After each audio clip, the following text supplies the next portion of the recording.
எங்க நாடகக்காரங்க என்னம்மா பண்ணாங்க, உங்க ஊர்ல எதனா திருடிட்டாங்களா, இல்ல உங்க ஊர் பொண்ணை பார்த்து கண்ணடிச்சாங்களா, கையை பிடிச்சி இழுத்தாங்களா, என்ன தப்பு பண்ணாங்க, எதுக்கு நீங்க எங்க நாடகக்கார அடிச்சீங்க, அதுக்கு பதில் சொல்லுங்க.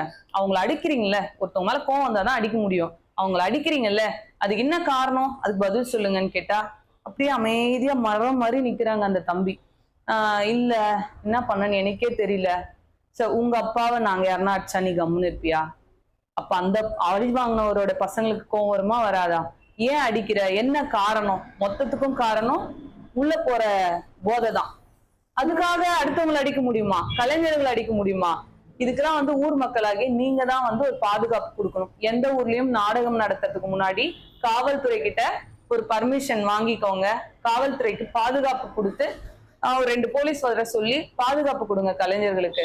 அடிச்சிட்ட பிறகு அதெல்லாம் தெரியாது, எங்க ஊர் அசிங்கமா போயிடும், நீ அடி வாங்கினா கூட பரவாயில்ல, உனக்கு ரத்தம் வந்தா கூட பரவாயில்ல, நீ என் ஊர்ல ஆடிட்டு போ அப்படின்னு நம்ம ஊர் கௌரவத்தை பாக்குறீங்களா? அந்த ஆட்டக்காரனுக்கு கௌரவம் இல்லையா? அவனுக்கு வலிக்காதா? அவனுக்கு ஈனமான இல்லையா? கொஞ்சம் எல்லாருடைய உணர்வுகளுக்கும் மதிப்பு கொடுங்க. ரொம்ப ரொம்ப கஷ்டமா இருக்கு, ரொம்ப வலிக்குது. ஆனா அதுக்கப்புறமா அந்த அடிச்ச பையன் ஸ்டேஷன்ல நம்ம போய் அவன் பேர்ல கம்ப்ளைண்ட் கொடுக்க நம்ம மனசு வர மாட்டேங்குது. அவன் மன்னிப்பு, அவன் குடும்பமே மன்னிப்பு கேட்கும் போது நம்ம அவங்க அம்மா அப்பா முகத்தை பாக்குறதா, அவங்க அக்கா தங்கச்சிங்க முகத்தை பாக்குறதா, இல்ல அந்த பையனையா நேத்திக்கு அப்பாவியா இருக்கான் அவனை பாக்குறதா, மன்னிச்சுதான் விட்டுட்டு வர வேண்டியதா இருக்கு. நமக்கு கேஸ் குத்துட்டு இதுக்கும் அதுக்கும் அலையிறது வேலை இல்லை. அதனால